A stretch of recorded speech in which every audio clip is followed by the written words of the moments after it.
का काम करते हो, कहाँ पढ़ाओगे अपने बच्चों को?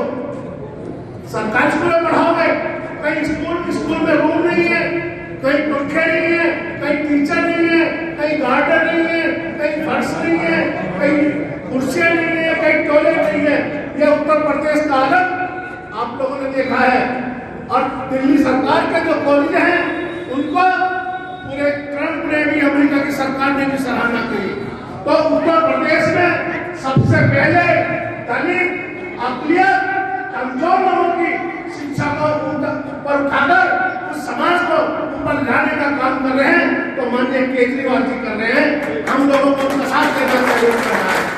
दूसरी बात, उन्होंने दिल्ली में बिजली को 200 यूनिट फ्री किया है और उन्होंने तो 20,000 लीटर पानी फ्री देने का काम किया है।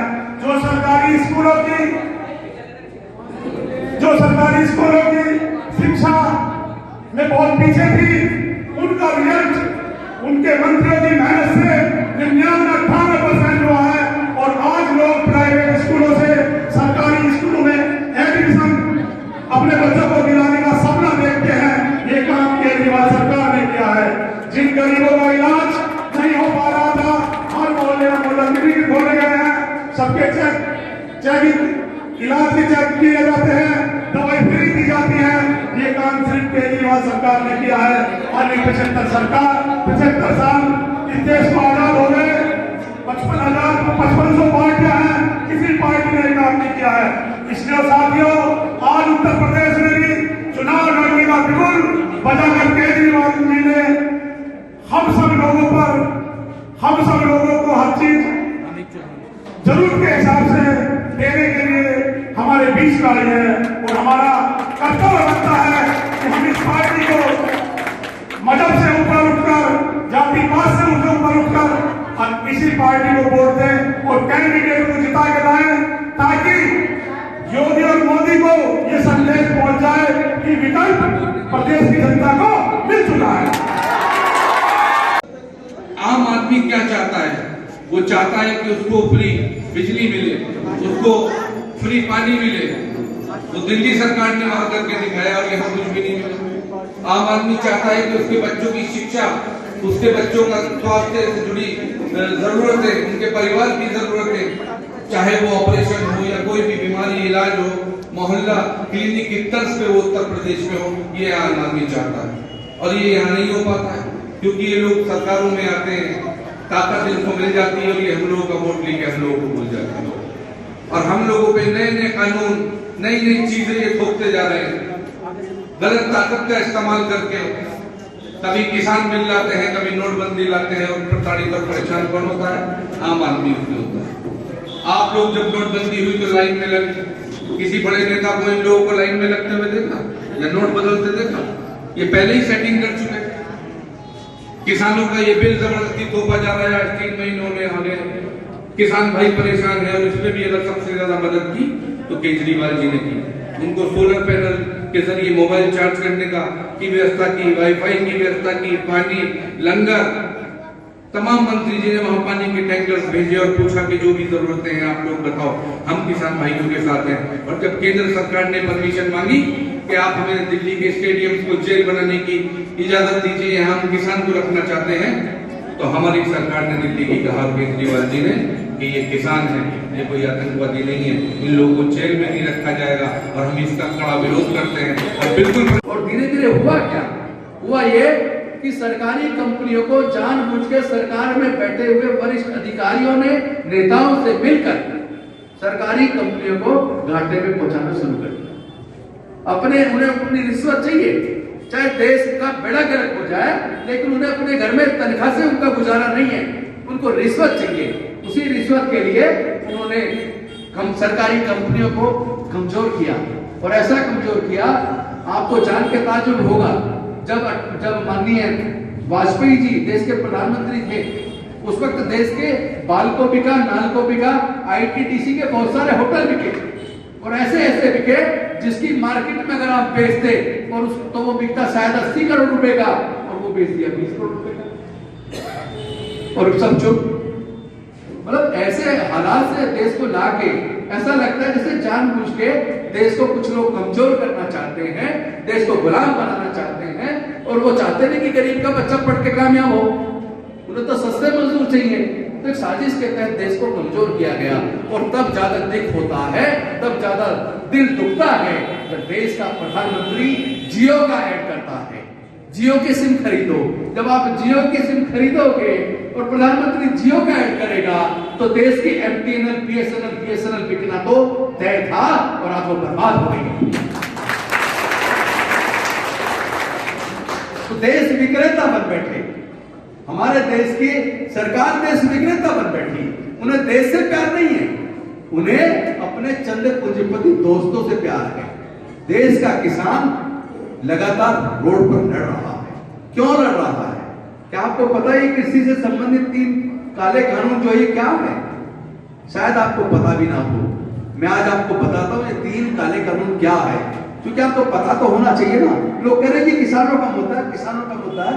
ये केवल किसानों का मुद्दा नहीं है, ये देश के तमाम लोगों का मुद्दा है, ये हर परिवार का मुद्दा है। क्योंकि ये 3 काले कानून क्या है, मैं इसको बता के फिर अपनी बात पे वापस आऊंगा। पहला जो कानून है, पहले एक व्यवस्था थी, एक कानून था जिसके तहत कोई भी बड़े से बड़ा पूंजीपति किसानों की फसल खरीदकर, जैसे गेहूं, जैसे दालें, जैसे तेल, अनाज, वो उसको एक सीमा से ज्यादा अपने गोडाउन में जमा करके नहीं रख सकता था। जमाखोरी पर कानूनी बंदिश थी। एक सीमा से ज्यादा अगर कोई जमाखोरी करता तो काला बाजारी के अंदर उसके खिलाफ मुकदमा दर्ज करके उसको जेल में डाल दिया जाता। आप पुरानी फिल्में आपने देखी होंगी, उसमें आपने देखा होगा कि कुछ पूंजीपति इकट्ठे बैठते हैं, षड्यंत्र करते हैं और पूरे देश के अनाज को खरीद के वो अपने गोडाउन में बंद कर देते हैं। लोगों को अनाज की जरूरत है, मार्केट में मिलता नहीं है, और जब हाहाकार मच जाता है फिर उसी अनाज को वो कई गुना ज्यादा कीमत पे बेचते हैं। ऐसी फिल्में आपने बहुत सारी देखी होंगी। और यहाँ तो सरकार ऐसी आ गई केंद्र के अंदर, उसने उस जमाखोरी को कानूनी रूप देके आज ऐसा कानून बना के देश को थोप दिया कि अब बड़े बड़े पूंजीपति लोगों किसानों की फसल खरीद के अपने गोडाउन में जितना चाहे उतना भंडारण कर सकते हैं।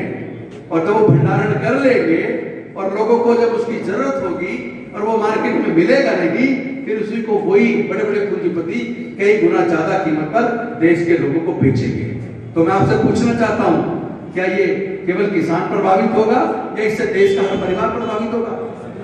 हर परिवार प्रभावित होगा ना, तो इसका मतलब पूरे देश के लोगों को किसानों के साथ मजबूती के साथ खड़ा होना चाहिए। अगर आज आम आदमी पार्टी किसानों के साथ खड़ी है तो हम कोई राजनीति के लिए नहीं खड़े, हम लोग देश के लिए खड़े हैं, हम देश के हर परिवार के लिए खड़े हैं। तो एक तरफ तो ये काला कानून है, और दूसरा जो कानून है उसमें कॉन्ट्रैक्ट फार्मिंग से संबंधित है। यानी किसी आप कॉन्ट्रैक्ट पे किसी के देंगे, उसके साथ एग्रीमेंट करेंगे, और वो क्या होगा, जब आप जो वो कहेगा उगाने को आपको वही उगाना पड़ेगा। और जब वो फसल तैयार हो जाएगी, आप उस पूंजीपति को कहेंगे कि फसल तैयार है, अब आप मेरा पैसा दो और अपनी फसल ले जाओ। तो वही पूंजीपति कहेगा कि भाई जो फसल मैंने तुझे बोली थी, ये तेरी क्वालिटी जो वो थोड़ी इंफीरियर है, तो मैं तुम्हें वो दाम नहीं दूंगा। अब किसान क्या करे? उसमें ये भी करते हैं, किसान कोर्ट नहीं जाएगा, कोर्ट नहीं जाएगा किसान, एसडीएम के यहाँ जाएगा। भाई एसडीएम के पास इतने सारे काम होते हैं, अगर कोई सुसाइड कर ले तो वहां जाके इन्वेस्टिगेशन करेगा, कोई लाइफ टाइम डिक्लेरेशन रिकॉर्ड करेगा, कहीं कोई आफत आ जाए, आपदा आ जाए, वहां वो जाएगा। यानी उस एसडीएम पे इतने ज्यादा काम होते हैं कि वो कभी कोर्ट नहीं लगा पाता। एक वकील होने के नाते, जो कि 22 साल एमएलए बनने से पहले लगातार दिल्ली में मैंने वकालत की है, तो मैं जब भी कभी एसडीएम कोर्ट गया तो वो जहां एक पर्चा लटका रहता था कि अगली तारीख ये है, आज कोर्ट नहीं लगेगी। यानी कि वो किसान अगर इस कानून को मान ले और डिस्प्यूट हो जाए बड़े बड़े पूंजीपतियों से, तो उसे एसडीएम कोर्ट जाना पड़ेगा, और वो 20 साल तक उसका केस सुलझना नहीं है, वो चक्कर ही काटता रहेगा, पता लगेगा 20 साल में उसकी जमीन ही चली गई। और तीसरा जो कानून है वो मंडियों से संबंधित है। अभी क्या है कि जो प्रेजेंट में जो देश के अंदर मंडियां हैं, किसान अपनी फसल को काट के उन मंडियों में ले जाके बेचता है।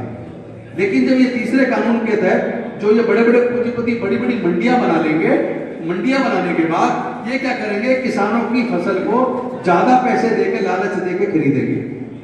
2 साल तक लगभग। इस 2 साल में क्या होगा कि जो अभी जो आज की डेट में जो स्थापित मंडियां हैं, धीरे धीरे उन मंडियों पे कोई काम नहीं बचेगा, क्योंकि वो तो सारा ज्यादा पैसे देके लालच देके खरीद लेगा। तो ये जब मंडियों पे कोई काम नहीं बचेगा, 1-2 साल में धीरे धीरे ये मंडियां खत्म हो जाएंगी।